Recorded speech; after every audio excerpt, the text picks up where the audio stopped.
Morning everybody. So today I'm going to make up some hanging treats for the horses in the stables.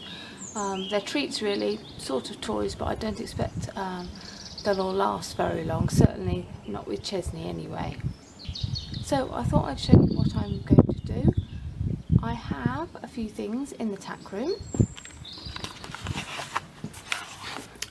which I think you know. I've got the Swede, so I thought I would just show you how I do that, and then I'm going to make another hanging treat with carrots and apples, which is something I've not done before, but I thought it might be quite good fun.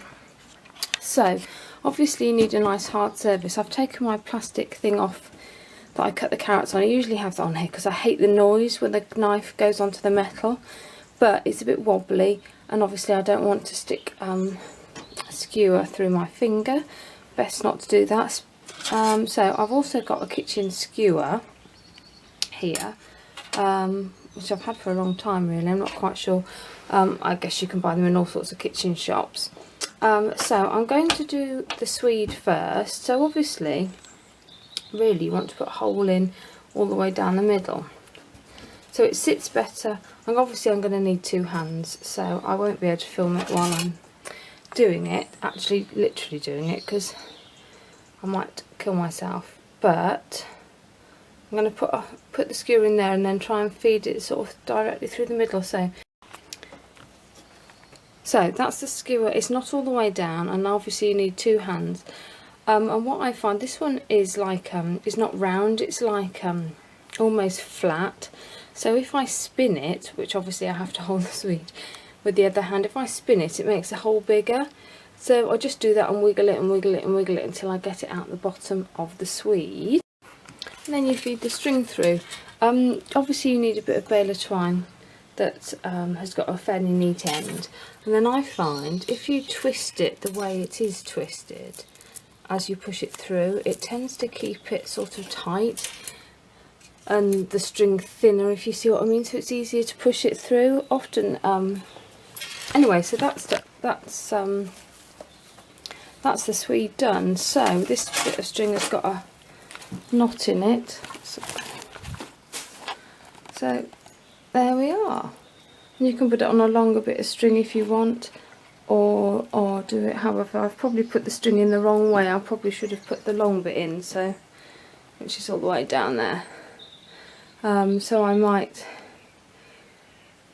change that round, but that's basically it. And then it'll hang. I don't necessarily hang it from the ceiling.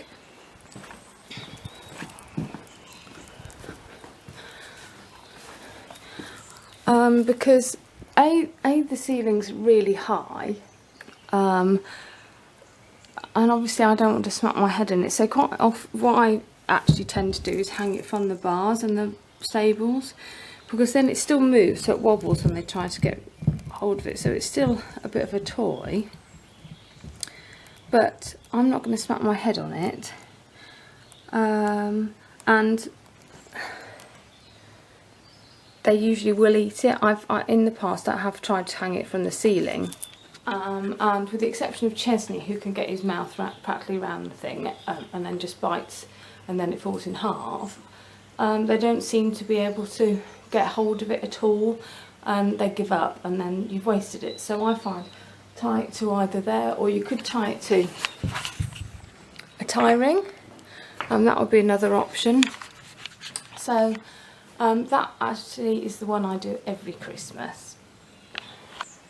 So the new thing I thought I'd try this year was making like I suppose a bit like a kebab on a string out of carrots and apples. And I thought that would be quite good fun. So I'm going to make one of those up, or try and make one of those up now. By, again, obviously I'm going to need two hands because I don't want it to roll and stab myself, but I'm going to try and put a hole through the middle of the carrot and then through the middle of the apple, and then put some baler twine through, so I'll give that a shot.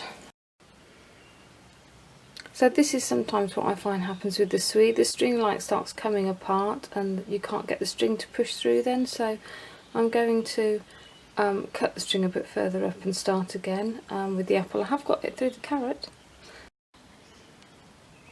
So there we go, I'm quite chuffed with them. I've tied them onto the bars like I would, and obviously well, I don't think I'm going to give them both on the same day. I think one they might go on Christmas Day and one on Boxing Day. We'll see. Anyway, that looks quite good fun. I don't expect this one will last very long. Obviously you could give them like a whole big long string off them, and I guess the advantage with, because the apples have got the hole in, they're not going to be able to eat them in one, because as soon as they take a little bite it'll break. So you haven't got to worry about that with them like trying to get the whole thing in their mouth at once. I've cut the bottoms off, and you know, I'm really chuffed with that. That looks really nice. I guess that will only last about 4 seconds for all of them, and the Swedes will last a bit longer for Basil and Tommy, if Tommy likes it, of course. We'll see. And it'll be interesting if Tommy eats the carrots. We'll see. Anyway, Chesney will demolish the Swede very quickly. Just in case you're wondering, I think this is all this mark on the is where Chesney has dribbled his food over the years. I probably could jet wash it off, to be honest. Maybe I should try and do that. Anyway, as I was saying, he'll demolish his in about 4 seconds flat, but it's a nice treat for him. Basil's will last longer. He nibbles it a little bit, and it usually lasts a couple of days. Be interesting to see what Tommy thinks of his anyway, as I said.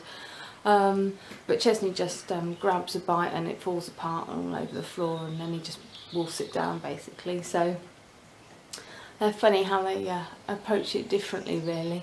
I guess because Chesney's got a big mouth, he can get his jaws all around it, whereas Basil is a bit more delicate and can't do that. So Tommy will probably be quite like Basil. But as I say, I don't know even if he'll try it, so we'll see.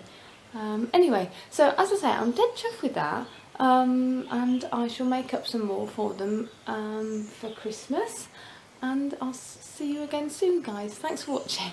Bye.